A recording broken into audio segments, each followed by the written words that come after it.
ជំរាបសួរពុកម៉ែបងប្អូនថ្ងៃនេះដែរខ្ញុំបានមកលេងកម្សាន្តនៅពលានយន្តហោះអន្តរជាតិភ្នំពេញចាស់ដែលជាទូទៅគេហៅថាពលានពូជន្តហើយនៅថ្ងៃនេះដែរគឺខាងអាកាសចរស៊ីវិលហ្នឹងគាត់មានការរៀបចំកម្មវិធីការរត់ប្រណាំងនៅលើផ្លូវ runway គឺនៅលើផ្លូវដែលយន្តហោះហោះចុះនិងហោះឡើងហ្នឹងហើយបន្ទាប់ពីចប់កម្មវិធីរត់ប្រណាំងនៅពេលព្រឹកហ្នឹងមកដល់ពេលល្ងាចវិញក៏មានជាការបើកឲ្យប្រជាពលរដ្ឋចូលលេងកម្សាន្តទស្សនាបានដោយសេរីជាលើកដំបូងដែរហើយក៏មានស្តង់លក់ផលិតផលឬក៏ចំណីអាហារក៏ដូចជាតាក់ទងនឹងព័ត៌មានពីការងារអំពីអាកាសចរស៊ីវិលហ្នឹងផ្សេងៗទៀតហើយកាលពីខែ12ឆ្នាំ2024ឆ្នាំមុនហ្នឹងគឺខ្ញុំធ្លាប់បានទៅលេងម្ដងដែរនៅក្នុងកម្មវិធីគេតាំងពិព័រណ៍យន្តហោះនៅខាងច្រកទ័ពអាកាស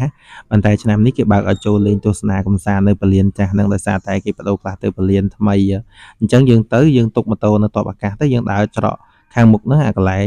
ច្រកដែលចំណាំតែអ្នកធំគាត់ជិះឡានចូលទៅជិះយន្តហោះអញ្ចឹងយើងចូលតាមហ្នឹងដើរទៅគឺលឿនបន្ទាប់ពី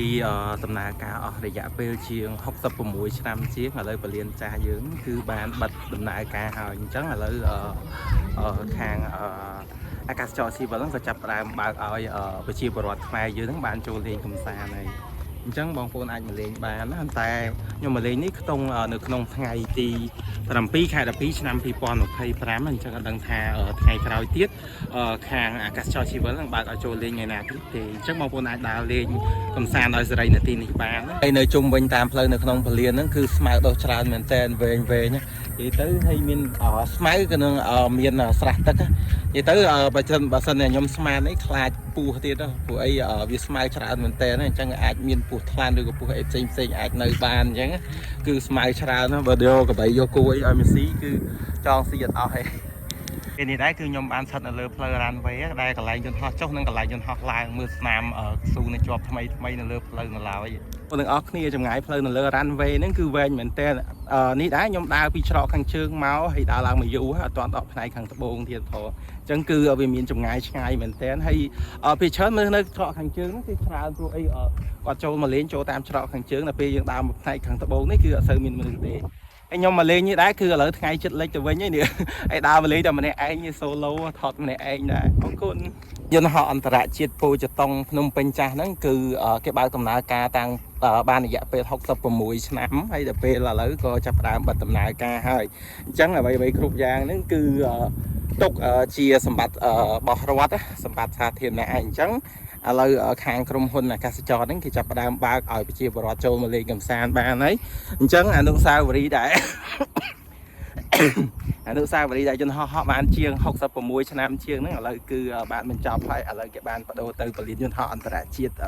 ថ្មីវិញណាអញ្ចឹងគឺមានអារម្មណ៍សំណោះសំណៅកាន់តែទៅដល់ពលានចាស់ខ្លាំងមែនទែនគឺជាលើកទី1ហើយគឺមានអារម្មណ៍រំភើបខ្លាំងមែនទែនដោយសារបានមកមើលថ្ងៃរៀបលិចនៅក្នុងពលានយន្តហោះផ្ទាល់តែម្ដងគឺស្ថិតនៅលើផ្លូវ runway ហើយខ្ញុំនៅពេលនេះដែរគឺខ្ញុំស្ថិតនៅពលានយន្តហោះអន្តរជាតិភ្នំពេញពលានចាស់ហ្នឹង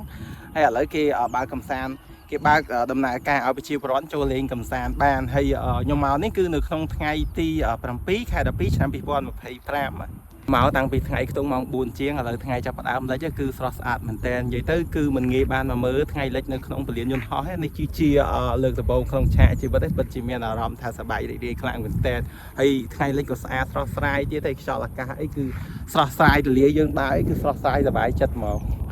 គឺនៅតាមផ្លូវគឺស្រឡះល្អប៉ុន្តែដល់ពេលនៅជុំវិញសងខាងផ្លូវហ្នឹងគឺសុទ្ធតែស្មៅដល់ខ្លាំងច្រើនខ្លាំងមែនតើអញ្ចឹងវាអាចមានហានិភ័យមិនស្រួលថាមិនត្រូវគឺអាចមានពស់ឬក៏នៅក្នុងស្រះទឹកអីអាចមានត្រីធំទៀតតាំងពីថ្ងៃនៅភ្លឺឥឡូវរហូតមកដល់ថ្ងៃរៀបលិចគឺពណ៌ស្រស់ស្អាតខ្លាំងមែនទែនពណ៌មាសនៅលើផ្លូវ runway ដែលផ្ទាល់តែម្ដងហើយសម្រាប់ថ្ងៃដែលខ្ញុំទៅលេងពលានហ្នឹងគឺល្ងាចថ្ងៃទី7ខែ12ឆ្នាំ2025និយាយទៅថ្ងៃហ្នឹងគឺថៃចាប់ផ្ដើមរករឿងបាញ់ផ្លោងមកដាក់ខាងកម្ពុជាយើងហើយប៉ុន្តែកម្ពុជាយើងអត់តបតហើយចាប់តាំងពីថ្ងៃទី7រហូតមកដល់ថ្ងៃទី18ខែ12នេះជាង11ថ្ងៃហើយថៃនៅតែបន្តឈ្លានពានបាញ់គ្រាប់ផ្លោងមកលើកម្ពុជាទាំងប្រើយន្តហោះ S16 បាញ់ដល់ស៊ីមរៀបទាំងកងថ្មើរជើងទាំងនិយាយទៅប្រើគ្រប់មធ្យោបាយនេះចាត់ទុកថាជាភាពឃោឃៅជាភាពសាហាវយង់ខ្នងរបស់កងកម្លាំងយោធាថៃហ្នឹង មកលើប្រជាជនកម្ពុជារបស់យើងធ្វើឲ្យមានអ្នកស្លាប់និងរបួសក៏ដូចជាភៀសសឹកចាក់ចោលលំនៅបំផ្លិចបំផ្លាញផ្ទះសម្បែងសាលារៀនហេដ្ឋារចនាសម្ព័ន្ធហើយជាពិសេសក្មេងៗខកខានការសិក្សាហើយរត់ភៀសសឹកដោយមានអារម្មណ៍ភ័យខ្លាចអញ្ចឹងក៏សំខាន់តែអធិស្ឋានផងដែលផុសវីដេអូនៅក្នុងស្ថានភាពបែបហ្នឹងប៉ុន្តែយើងមិនអាចដឹងថាសង្គ្រាមនឹងបញ្ចប់នៅថ្ងៃណាទេអញ្ចឹងស្ថិតក្នុងស្ថានភាពបែបហ្នឹងសម្រាប់បងប្អូនដែលរស់នៅតំបន់សុខសុវត្ថិភាពហ្នឹងបន្តធ្វើការងារធម្មតាទៅដើម្បីទទួលបានប្រាក់ចំណូលក៏ដូចជាធ្វើឲ្យសេដ្ឋកិច្ចនៅតែដើរបានល្អអញ្ចឹងណាសម្រាប់ការងារសង្គមក៏យើងនៅតែជួយដែរយើងជួយផ្ដល់ជាស្បៀងជាថវិកាទៅតាមលទ្ធភាពដែលយើងអាចធ្វើបានអញ្ចឹងសម្រាប់បញ្ហាទាំងអស់ហ្នឹងបងប្អូនសុទ្ធតែបានដឹងគ្រប់គ្នាហើយអញ្ចឹងសង្ឃឹមថានឹងយោគយល់ក្នុងកលៈទេសៈបែបហ្នឹងអញ្ចឹងសូមសេះត្រឹមហ្នឹងងាកមកបទូអារម្មណ៍ជាមួយនឹងសកម្មភាពនៅក្នុងវីដេអូរបស់ខ្ញុំវិញម្ដងដែលបន្ទាប់ពីដើរនៅលើផ្លូវរ៉ាន់លេវេត្រឡប់មកវិញហ្នឹងគឺមេចាប់ផ្ដើមយប់ហើយអញ្ចឹងគេចាប់ផ្ដើមបើកភ្លើងភ្លឺឲ្យប្រជាពលរដ្ឋយើងអាចដើរលេងកម្សាន្តបាននៅពេលយប់ហើយងាកទៅមើលតាមស្តង់គឺឃើញលើតរងជួរច្រើនមែនទេរងចាំទិញនំទិញចំណីដោយសារតែមនុស្សទៅលេងច្រើនកាន់តែយប់ទៅកាន់តែមនុស្សទៅលេងច្រើនណាមួយស្តង់លក់ចំណីអាហារហ្នឹងគឺរៀងតិចហើយក្រៅពីស្តង់លក់នំចំណីម្ហូបអាហារហ្នឹងក៏មានស្តង់លក់វត្ថុអនុស្សាវរីយ៍វត្ថុដាក់តាំងដូចជារូបកូនយន្តហោះជ័រអីតូចៗហ្នឹងគេមានស្តង់អីផ្សេងទៀតជាច្រើនខ្ញុំដឹងអត់អស់ដែរក៏ប៉ុន្តែក្រៅពីស្តង់សម្រាប់ការដាក់លក់ក៏មានស្តង់បច្ចេកវិទ្យាដែលច្នៃឡើងដោយកូនខ្មែររបស់យើងមានការផលិតជាដ្រូនការផលិតជាកូនយន្តហោះអីហ្នឹងគឺដាក់បង្ហាញឲ្យបងប្អូនយើងដែលទៅទស្សនាហ្នឹងបានឃើញដែរអញ្ចឹងយើងឃើញថាកូនខ្មែរយើងគឺមានសមត្ថភាពផលិតផលផលផ្សេងទៀតជាច្រើនមានតាំងពីរបស់របរប្រើប្រាស់ហូបចុកអីផ្សេងមានតាំងពីបច្ចេកវិទ្យាទៀតគឺរីកចម្រើនទៅពីមួយថ្ងៃទៅមួយថ្ងៃឯងអញ្ចឹងងាកមកគ្រប់គ្រងងាកមកប្រើប្រាស់ផលិតផលដែលផលិតឡើងដោយកូនខ្មែររបស់យើងវិញទៅដើម្បីមកជួយសេដ្ឋកិច្ចជាតិរបស់យើងនឹងឲ្យរីកចម្រើនហើយឲ្យ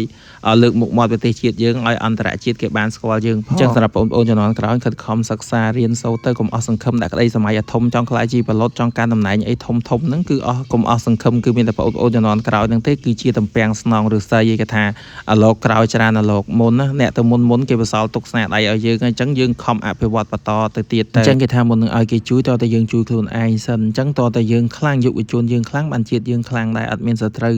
ឬក៏ប្រទេសណាអាចចង់មកឈ្លានពានយើងបានទេយើងខ្មែរតែមួយអញ្ចឹងយើងត្រូវចេះសាមគ្គីគ្នាគេថាចង្កឹះមកបាច់គេកាច់មិនបាក់ទេអញ្ចឹងអ្វីគ្រប់យ៉ាងគឺចាប់ផ្ដើមពីយើងទាំងអស់គ្នាហើយបន្ទាប់ពីដើរមើលគេលក់ផលិតផលក៏ដូចជាចំណីអាហារតាមស្តង់មកត្រួសពីត្រួសហើយហ្នឹងក៏សម្រាប់ចិត្តថាត្រូវត្រឡប់ទៅផ្ទះវិញហើយដោយសារតែរៀងយប់ដែរហើយអញ្ចឹងវីដេអូយើងក៏មកដល់ទីបញ្ចប់ហើយគឺមានតែប៉ុណ្្នឹងហើយក៏អរគុណបងប្អូនទាំងអស់គ្នាសម្រាប់ការទស្សនាតាំងពីដើមដល់ចប់បើមានការខុសឆ្គងអីខន្តីអធិស្ឋានផងសូមអរគុណជម្រាបលាបាយ